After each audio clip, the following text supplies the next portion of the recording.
Dulu ia dikenal sebagai pendekar wanita paling ditakuti di Galuh. Sekarang, namanya hanya berbisik di angin malam. Zaman kerajaan Galuh belum hanya soal raja dan perang, tapi juga tentang Nyi Mas Gandasari, pendekar wanita misterius yang dipercaya tak pernah mati. Ia bukan wanita biasa. Nyi Mas Gandasari disebut sebagai pelindung spiritual kerajaan Galuh. Berlatih silat di tepian sungai Citandui, menguasai ilmu kanuragan dan kesaktian gaib.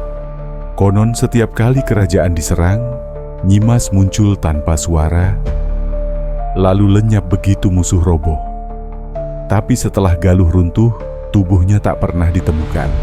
Hanya jejak kaki di atas batu besar dan harum bunga kenanga yang menetap selama berhari-hari.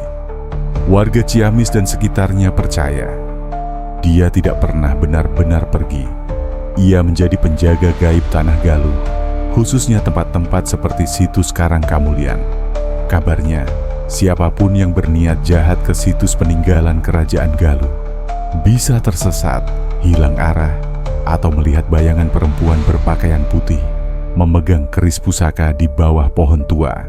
Sampai sekarang, banyak pendekar atau spiritualis datang ke lokasi ini untuk minta restu dari sang pendekar wanita. Nyi Mas Gandasari.